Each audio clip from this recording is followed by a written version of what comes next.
Welcome, millionaires. I'm your host, Johnny Mindquest Sherrod. Thank you guys for dialing in today for this Millionaire Mindset call. But first, before we get started, I want to let you know, give you some brief information about myself.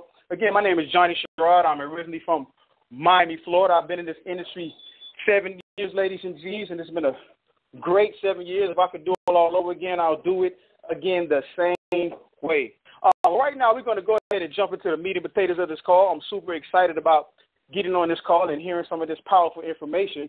But before we do that, those of you that just joined us on this call today, it's your first time, I want to let you guys know that every week these calls are full of stories, strategies, and secrets of the super wealthy. I want to welcome you all to Obsessed with Success call. And before I get started, I'm going to move out of the way, introduce you guys to a master marketer, a phenomenal leader, a coach. This guy never worked a job in his life.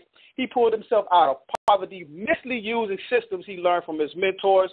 This guy, to me, is a wizard. He's the greatest mindset trainer of all times, self-esteem development expert, Mr. Haziq Ali. Are you on the line, sir? Yeah, thanks, Mr. Sherrod. I appreciate that. Dang, I gotta have you do that before I walk in the room. That was pretty good. No problem, sir. Hey, the floor is yours. Okay. So, welcome, ladies and G's. Like, Obsessive Success call number 42. We're going to be discussing not only 10 keys to sparking your creative imagination, but we're going to be going over a review for a seminar that me and some of your fellow millionaire-minded comrades were at this past weekend. It's called Millionaire Mind Intensive. It's a course that was written by a guy by the name of T. Harv Eker, who's famous for two different books. One called Speed Wealth, where he basically teaches the principle that if it takes you longer than 3 years to make $1 million in your business, then you're doing something way wrong. And then there's another one that he wrote called Secrets of the Millionaire Mind, which was ranked by one of the top financial publications as the book that is number 2 in terms of changing a person's financial destiny. Like the number 2 book for changing a person's financial destiny, and they rank Think and Grow Rich as number 1. The Secrets of the Millionaire Mind is one incredible book. And so this Millionaire Mind Intensive seminar is based around a lot of this stuff in that book. But before we get into that, my name is Haziq Ali. My Instagram is Haziq Ali. My Facebook is Haziq Ali. You spell that Haziqali. And if you're listening to a recording of this call, every Wednesday at 5:15 Eastern, we do the same thing, and the number is 641-715-3200. And then the access code is always 656-202 and the pound sign. This is a great time to be letting your friends and family know to get on the call, because this is going to be some stuff that should cost a lot more than $3.99. Okay, so we're just going to get into it because there's a whole lot to cover. So why is imagination so important? I think it was Einstein that said imagination is more important than knowledge, and that's a cute little catchphrase. But how many of you guys have heard of Colin Kaepernick? I know we're in football season right now. You guys know Colin Kaepernick? I think that's how you pronounce his name, because I don't watch football. But, you know, this dude was a quarterback of the San Francisco 49ers. And why I thought that it was important for me to mention him to you is that he is an insane example of how the imagination looks to affect your lives. Before I get into it, though, there are 3 different forms of thought. We know thought are these different energy patterns that kind of like help us to transmit and receive the stimuli that's most based around the goals we want to reach, right? So there are 3 different types of thought. One type of thought would be assumption. You know, these are just basically your beliefs, your expectations, what you expect to happen in any type of situation, right? And then you have working consciousness, which is basically your senses, everything that you can see, everything that you can feel, smell, taste, touch, right, hear. But then you have the most powerful of them all, controlled imagination. Now, the natural view kind of like looks at the moment. You know, the moment called now. Like if I ask you to raise your hand tomorrow, you can't do it because tomorrow never really exists, right? But the cold thing is that past and future are all imaginary. Nothing has meaning except the meaning we give to it. And we'll get into that in a minute when we start getting to these 11 insights from the money side of the seminar this weekend. But nothing has meaning, y'all, except the meaning you give to it. So that's why imagination is important, especially controlling your imagination, because controlled imagination is what gives us the key to our true lives, right? A lot of times I'm somebody that used to suffer from depression quite a bit. Like I used to just, due to environments that I was placed in, due to choices that I had made, et cetera, so forth, I used to have serious bouts of depression. There were times where I considered ending it all, just being completely transparent with y'all. Like it sounds all sweet. Oh, he never had a job. But there were times that they had nowhere to live neither, right? But what is depression? It's just unsatisfied desire. Ladies and gentlemen, when you feel desire, you need to understand that that is nature at work inside you. Nature's whole purpose is to grow.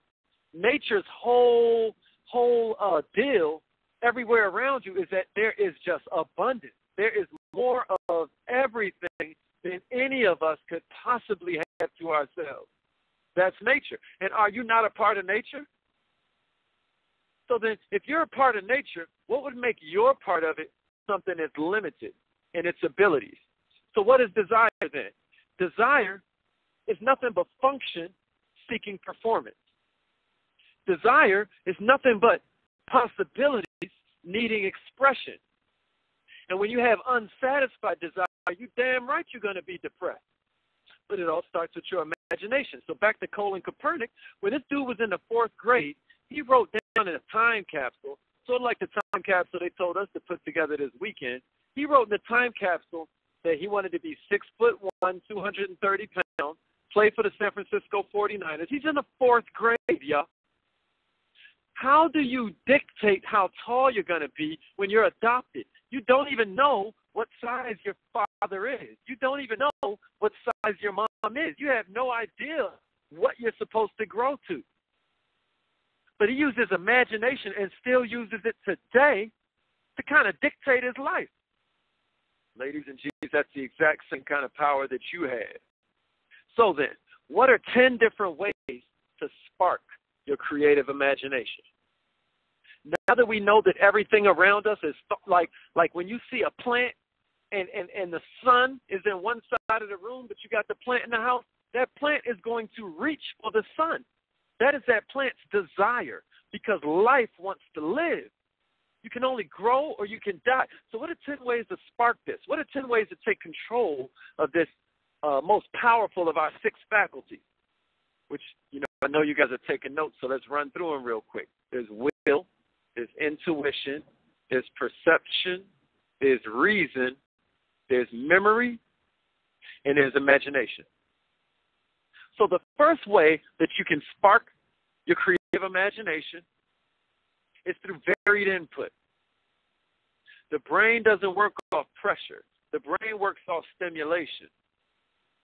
So one of my mentors talks about how before he gets on an airplane, he don't just grab the magazines that he would normally get. Maybe he grabs a home and garden. Maybe he grabs a guns and ammo.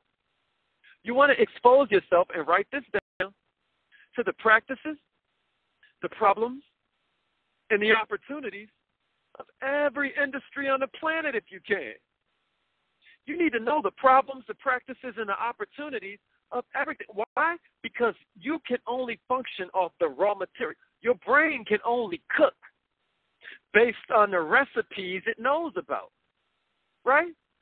So if you haven't put the proper, it's like it can only use what you've given it. Like the brain has to see it, but the mind got to read it, is the way I always put it. So you want to expose yourself to as much variance as possible. That's so vital, because the minute that you can have all of this raw material, the minute you can pick up all of these different ingredients that are around you, is not the amount of dishes you can create much bigger? You just made yourself a way bigger menu you can pick from. That's varied input. Number 2 is exercise your imagination. Imagine that you took 30 minutes a day to consider nothing but how you can better serve, Maybe it's better serve your customers. Maybe it's better serve your family. Maybe it's better serve some relationship that you want to see grow. But just imagine if you took 30 minutes a day to do that. Already you're head and shoulders above everybody else around you, because I guarantee you nobody around you is doing that. We're in an engagement crisis. People around you are busy on Instagram, Facebook, Twitter. They're getting text messages. Their phone is going off constantly. Somebody behind them just now beeped the car horn. No one is focused anymore. And y'all know how I always say, the devil's government name is distraction. If you can get focused, then you are going to all of a sudden be in touch with that godly part of nature inside yourself. We are God's highest form of creation. Well, let's use it. Let's focus. So here are a couple of questions you can ask yourself that may help you spark that a little bit when you're spending your 30 minutes, right? All right. What changes would I make tomorrow if a doctor told me today that I only had 3 more years to live? A second one. How many ways can I demonstrate or illustrate my value versus what's available already? You know, we call that the USP, a unique selling proposition, right? But how many ways can I think of to demonstrate or illustrate that? Just get out a pen and pad and get busy, right? Okay. What advice would I give me if I were a paid consultant?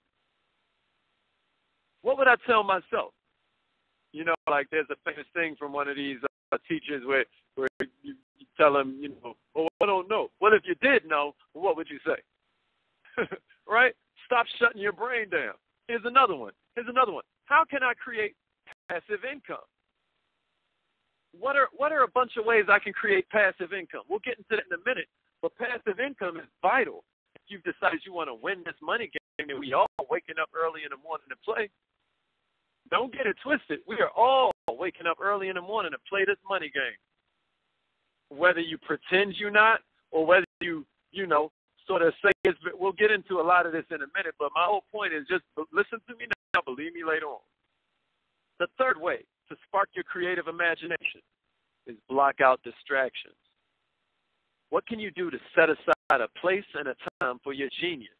This engagement crisis is real, y'all. We're getting something like 40, 50, 100,000 marketing messages a day.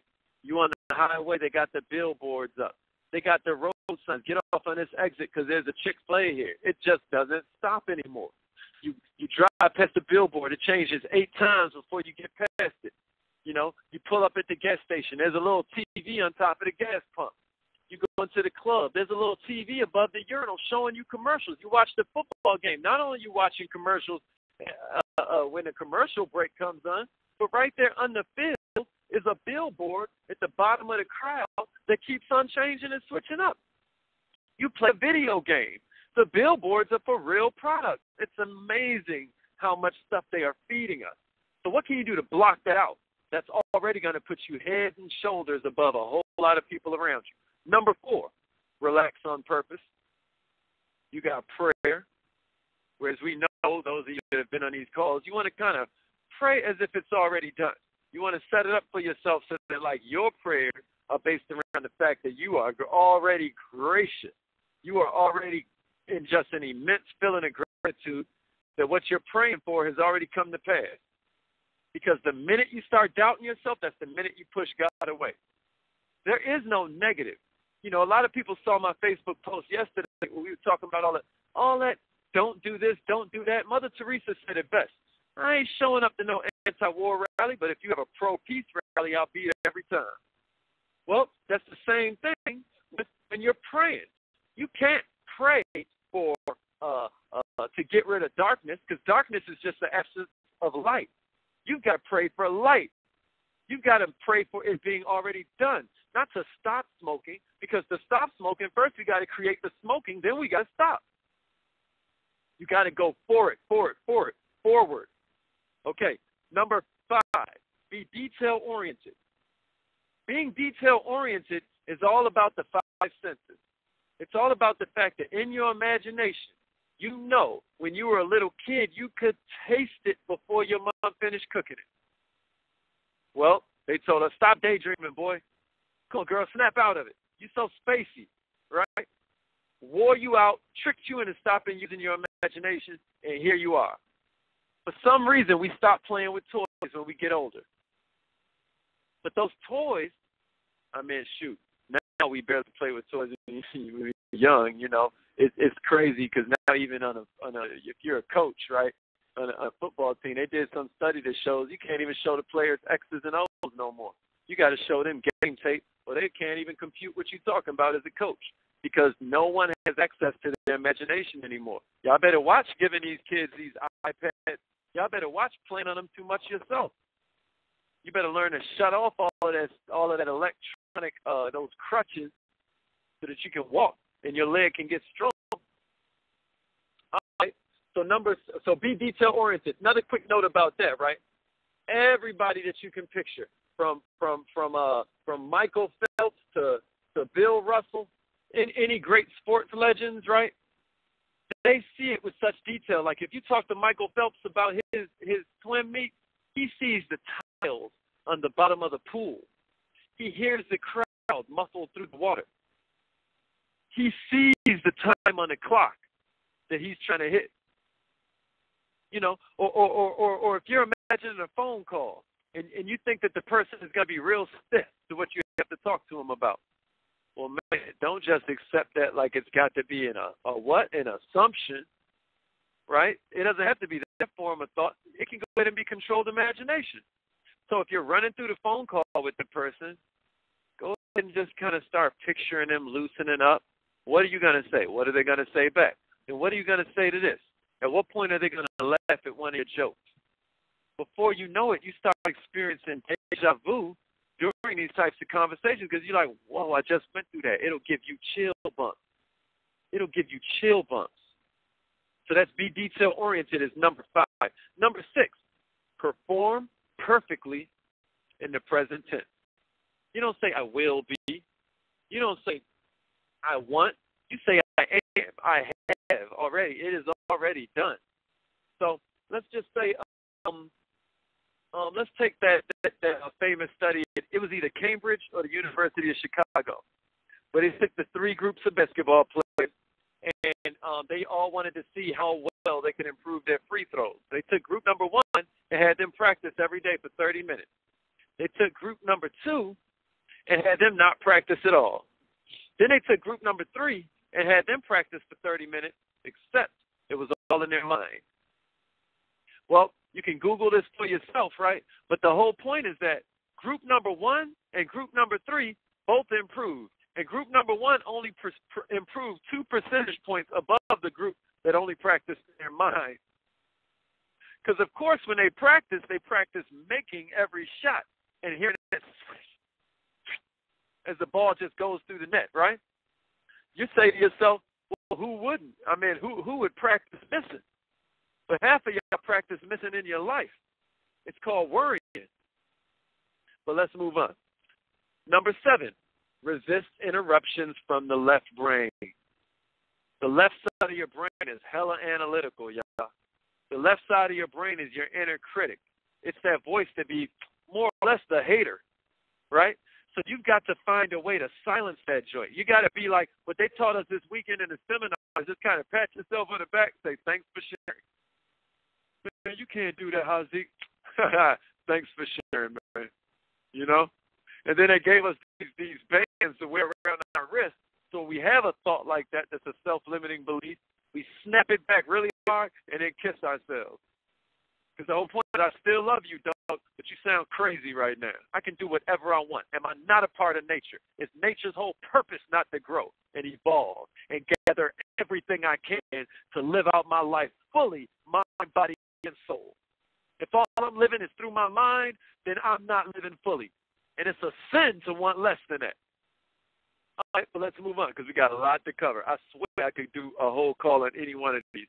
But all right, number 8, replay past successes. There's a famous football coach, you know, back when I watched TV till it made me homeless, you know, I used to love ESPN Classics, right? Because if you want to learn something new, watch something old, read something old, right? But they would talk about how John Elway would sit there and visualize. I don't know if you guys have ever heard of John Elway. He was like a quarterback for the Denver Broncos. Again, I love stories of people like him, Bill Russell, Magic Johnson, all these guys, Michael Jordan, all the ones that don't even play no more because now they tend to give up more of the secret and more of the just awe-inspiring facts about the people, right? But one thing about John Elway is he's famous for these last-minute comebacks. Everybody that's heard of John Elway knows his whole thing is he's the comeback kid. Well, one time they were talking to him, and he explained how whenever he would be in a rough situation, all he would do is picture other times he'd been in the same situation. And he said he's another one that will talk about deja vu to the point that, like, the hair would stand up on his arm, where he's like, man, I've been through this before in my mind. Watch that movie, The Matrix, y'all. That movie is not a joke. All right, number 9, use mental rehearsal and theater of the mind. Those are both from a book I told you guys about 3 calls ago called Psycho-Cybernetics. Mental rehearsal is when you go through the whole process before you do it. Like a lot of you guys know, we're about to have this greatness conference coming up in the middle of next month, December 13th. Well, I'm honored and I'm blessed to be able to address, the hundreds of people that'll be in attendance. I'm already running through it in my head. I'm not going to need notes. I'm running through it in my head. I already know, what I want to say, what I want to get out. Now it's like, how am I going to deliver this? How will my body language be? How are they going to respond in response to me? Right? So that's mental rehearsal. And then you got theater of the mind. And mental rehearsal, you're running through it kind of physically. You're going through it in your mind. But theater of the mind, you're just watching it, like an out-of-the-body experience. And what I think is cool about that is that Ludacris has this album. If you don't, I've talked about this on the book review call, but Ludacris here in Atlanta, Georgia, started off as a DJ named Chris Lover. Then from there he went to a rapper, then he went to an actor. I mean, how do you do this kind of thing? And then boom, his album is called Theater of the Mind. That's a clue. I've been told y'all, entertainers, athletes, world leaders, scientists, and network marketers are all adamant about personal development. Everybody else is asleep. But that's why you see all of these people that just live at the peak performance level, all of a sudden having all these different similarities, right? These are clues.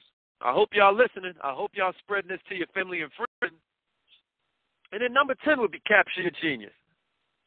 Kanye West has one of my favorite quotes of all time regarding genius.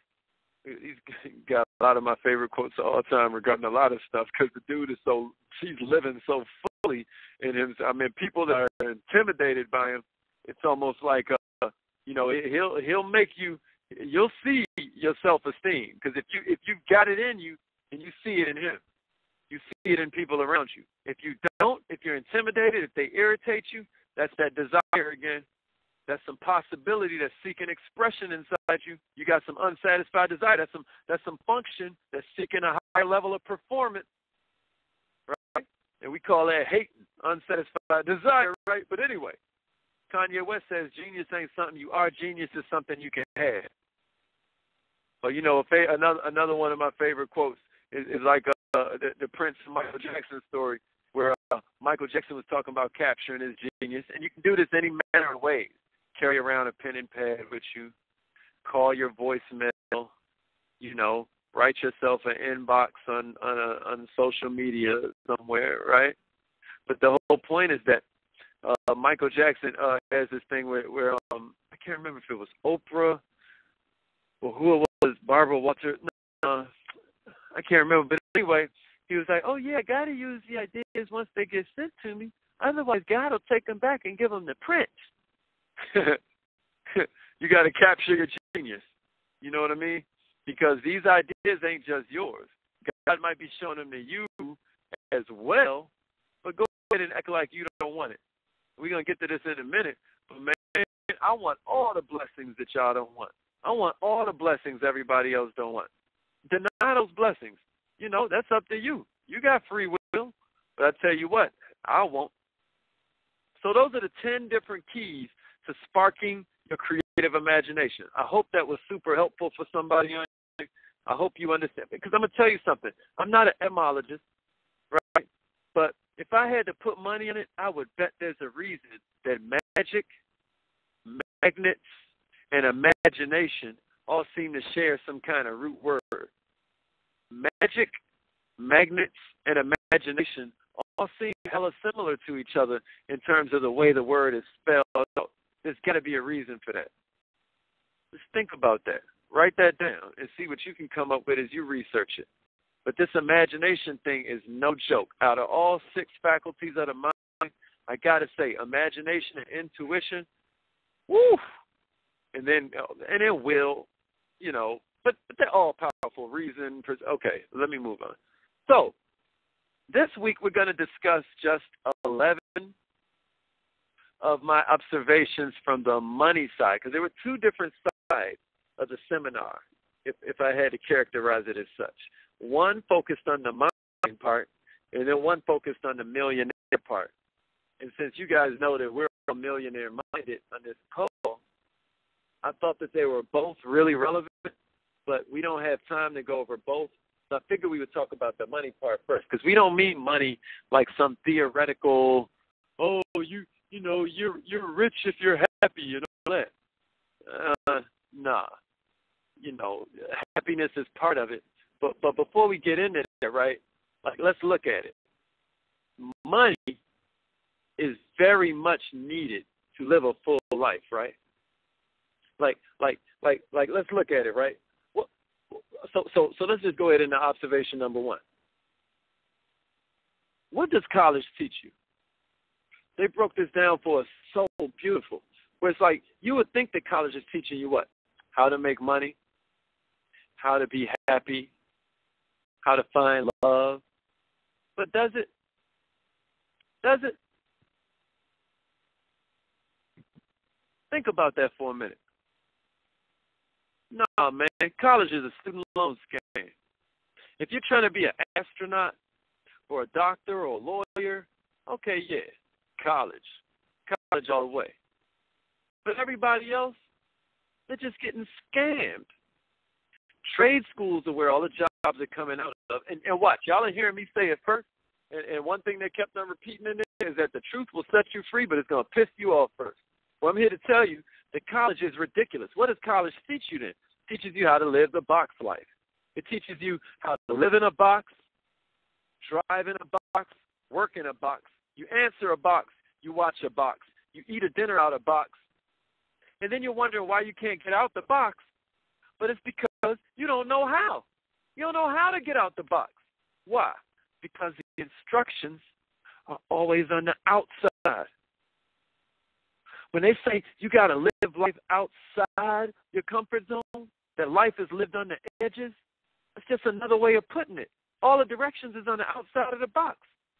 Some of my best friends are scared to fail. We got to get it in our brain that jumping outside our comfort zone, jumping outside the box, thinking outside the box is the exact way you're going to start failing less.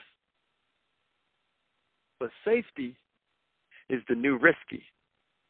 All safety is the devil you know versus the devil you don't. You're still going to deal with devils. You might as well go ahead and keep beating whoever's at the end of your level so you can move up to the next stage of that game. But number 2, observation number 2, right, is that you don't have to be a gazillionaire. Nobody's saying you got to be a trillionaire out here or a billionaire. Nobody's saying you have to do that if you don't want to. But what everybody on this call got to do, what everybody in attendance at my training, everybody that rocks with us, this is what you have to do, and this is what you have to spread to your family, your friends, your enemies even, because they're going to hate you less when they're. You got to spread.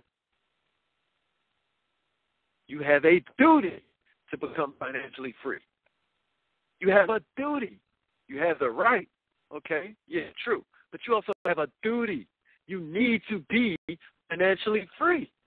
If not, you are being selfish because you're depending on other people to keep you alive.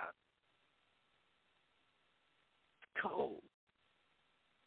Listen, it's all about the full expression of body, mind, and soul.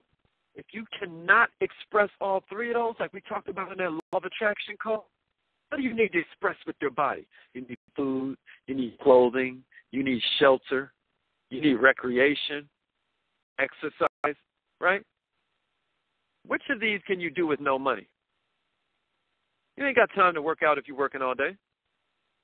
You can't eat if you have no money. You can't get clothing. You can't get shelter that is worthy of a king or a queen.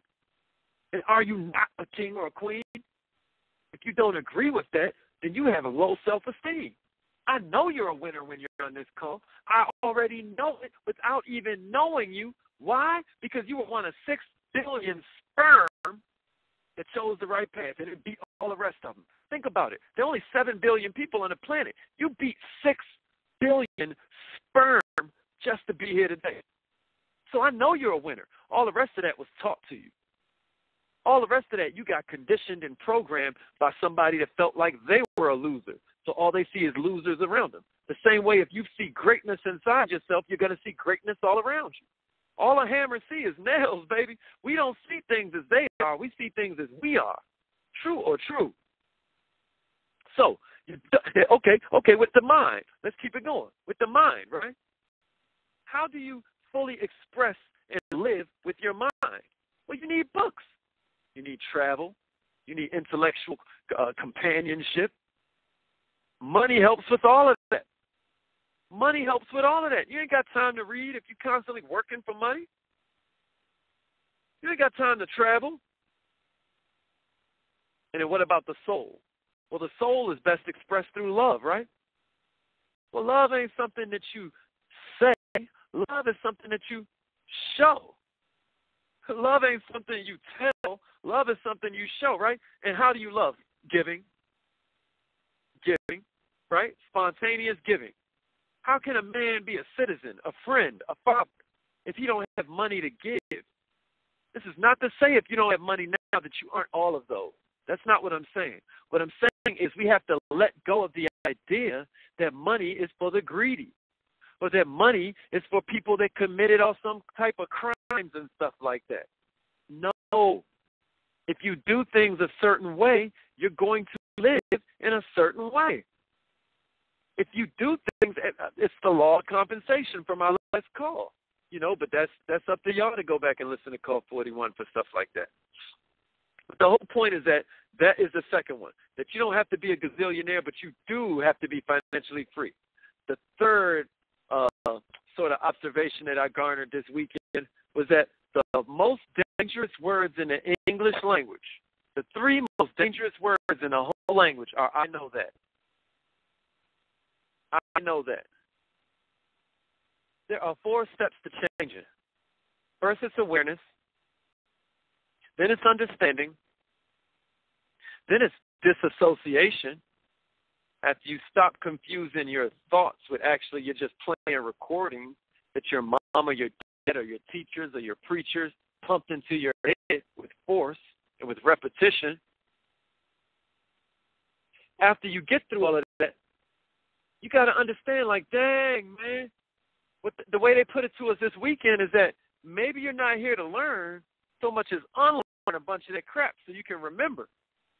You can remember how great you really are, how you felt when you came out the womb as the one that won that first, biggest, most epic race most of us will ever have, which is when we were still a sperm. Number 4, your comfort zone is equal to your income zone. You guys have heard me say that before. It's also equal to your health zone, your happiness zone. We have what we call a thermostat. We all have what we call a money blueprint or a money thermostat that's in our heads. And just like a thermostat, have you ever seen a lotto winner, hit the lotto, and then all of a sudden you see the news stories about how they're back, just where they were before? Money ain't nothing but energy. You're repelling it or attracting it based on your thoughts, right? Based on your assumptions, your expectations from the world, your habits. So then, with a thermostat, if you got it set to 70 degrees and it gets really cold outside, the heat's going to kick in so that it goes back to 70. If it's really hot outside, the AC is going to kick on, and it's going to come back down to 70. True or true? And that's what we're dealing with in our lives as it relates to our happiness, our health, and, yes, our income. So you want to analyze, you want to become aware of your money blueprint, right? Then you want to understand your money blueprint. Then you want to disassociate yourself from that. Like, nah, I'm about to break the cycle. Nah, I'm about to change my family tree. And then the fourth one is that you want to recondition. And that brings me to observation number 5, this reconditioning, this reprogramming. One suggestion that they had for us that I started using immediately.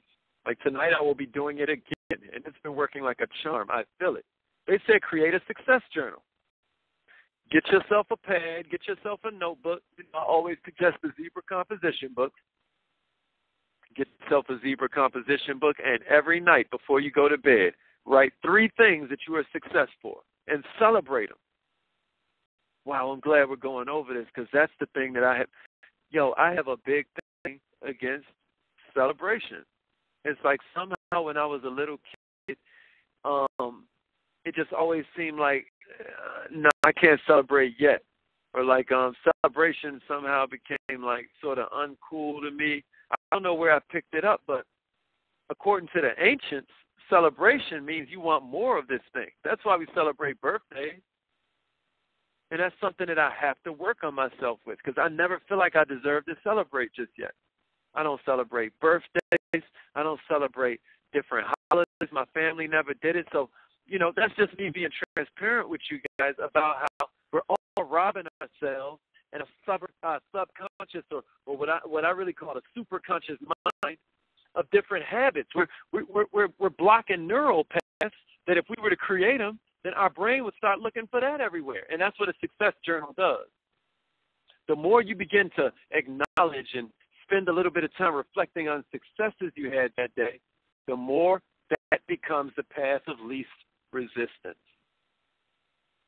And this energy is a lot of times just like water. It follows the path of least resistance. We call it habits. Losing is a habit, but the good news is so is winning. That brings us to number 6. Clarity equals power. Ladies and G's, if you don't know where you want to be in a year, you're already there. I almost want to stop right there. Yogi Berra, his baseball coach that they quoted this weekend, though, he was like, if you don't know where you want to go, what did he say?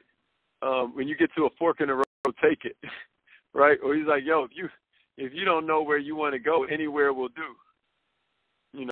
Stuff like that. That was his comedic way of putting it. But the way that I put it is that, if you don't know where you want to be in a year, you're already there. Believe that. Number 7. You're not free until your passive income exceeds your expenses. They kept telling us to do this wax on, wax off move so that we never would forget it. That's part of accelerated learning, right? Wax on is passive income, and then with your other hand, you wax off, that's investment income. Those are the 2 streams of income you need to go ahead and get it cracking out here. But here's the thing. The minute you got more passive income than you have expenses, you're financially free.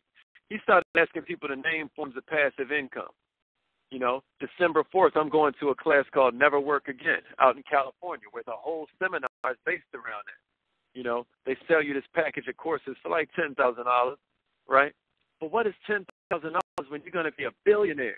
You better find that money, invest in yourself. You don't mind spending on yourself, but investing in yourself, right?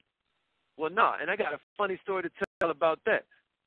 We'll get to that in a minute. But the point is that they started having us yell out forms of passive income. And a few people said network marketing. And he was like, man, network marketing ain't passive income. Unless you a double, triple, global, diamond, black, pearl exec somewhere, and then you just got a bunch of monsters. But it's a business. That's what MLM is, and you better treat it like a business, or you're going to lose.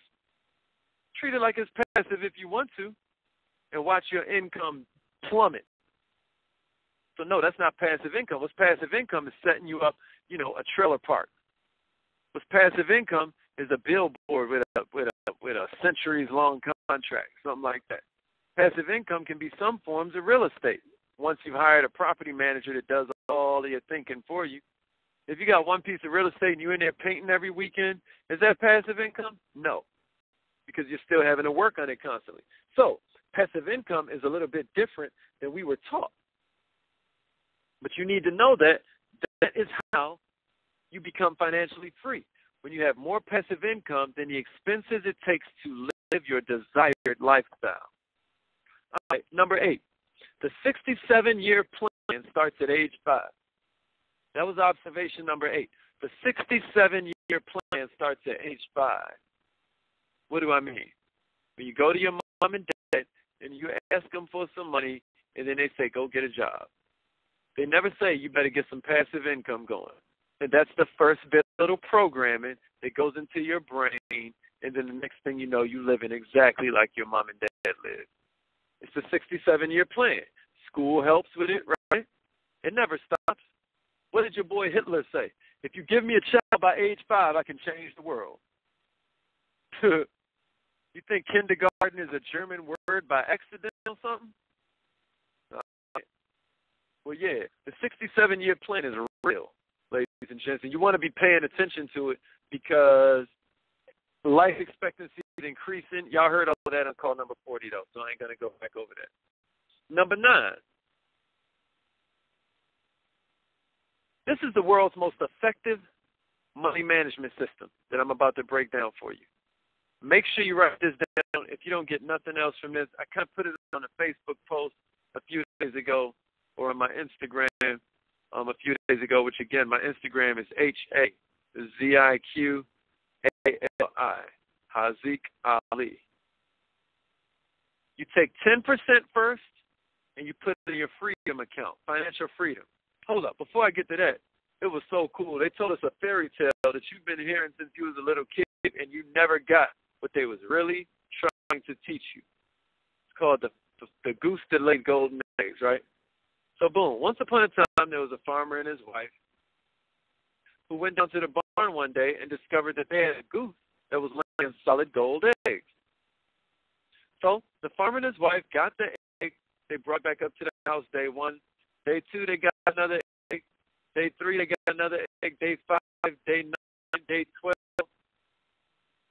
Before you know it, they were living like a king and a queen, eating off fine china, the best of everything, dressing in silk and linen. Till one day, the man's wife, well, that sounds kind of chauvinist, so we'll say the woman's husband, came up with a bright idea. He was like, baby, we should just cut the goose open, then we can get all the eggs at once. Why do we keep on waiting on this egg to give us this one little egg? Because, the expenses had gone up at this point.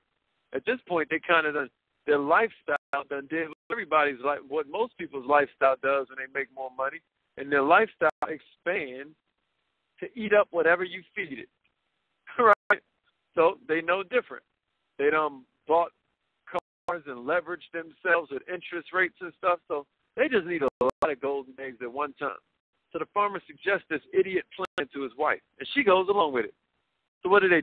They open a goose, they kill it, ain't no eggs inside of it, and no more goose. Before you know it, they were impoverished again.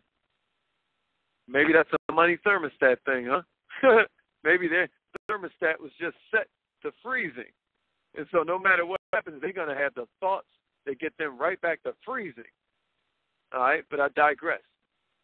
When you have a financial freedom account, that's your golden goose.